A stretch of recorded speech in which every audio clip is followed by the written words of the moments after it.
கோடநாடு கொலை மற்றும் கொள்ளையில் தொடர்புடைய சயான் கோவையில் தனியார் மருத்துவமனையில் இருந்து அரசு மருத்துவமனைக்கு மாற்றப்பட்டுள்ளார். அவரிடம் கேரள காவல்துறையினர் விசாரணை நடத்தியுள்ளனர்.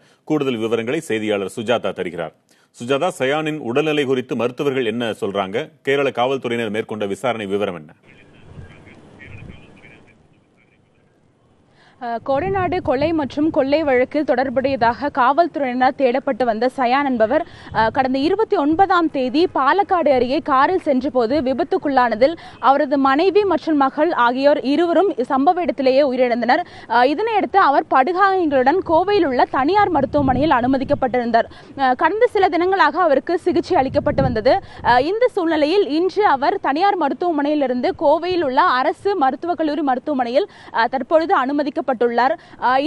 அவருடைய உடல்நிலை குறித்து பேசும்போது, அதாவது அவருடைய உடல்நிலை குறித்து அரசு மருத்துவமனையின் பொறுப்பு முதல்வராக உள்ள ரங்கநாதன் பேசும்பொழுது அவருக்கு தொடர்ந்து சிகிச்சை அளிக்கப்பட்டு வருவதாகவும், ஆனால் அவரது உடல்நிலை என்பது தேறியுள்ளதாகவும், முன்பு இருந்த போல சுயநிலைவு இல்லாத சூழ்நிலை தற்பொழுது இல்லை எனவும், அவர் நன்கு தற்பொழுது பேசக்கூடிய நிலைமையிலேயே தற்போது உள்ளதாகவும் தெரிவித்தார்.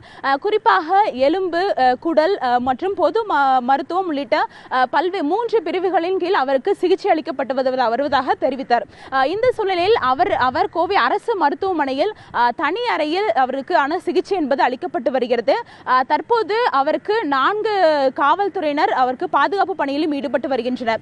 இந்த சூழ்நிலையில் கடந்த 29ஆம் தேதி நடைபெற்ற விபத்து தொடர்பாக விசாரிப்பதற்காக கேரளாவில் இருந்து போக்குவரத்து காவல்துறையினர் இன்று அவரை விசாரிக்க வந்திருந்தனர். 5 பேர் கொண்ட குழுவினர் இன்று அவரை விசாரித்தனர். விசாரித்த பிறகு அவர் தெரிவிக்கும் பொழுது, இந்த விபத்து தொடர்பாக சயானிடம் முழுவதும் விசாரித்ததாகவும், அந்த விபத்து தொடர்பான நோட்டீஸையும் அவருக்கு வழங்கியுள்ளதாகவும், தொடர்ந்து அவரிடம் விசாரிக்க எதிர்காலத்தில் வர உள்ளதாகவும் அவர்கள் தெரிவித்துள்ளனர். வெங்கட்.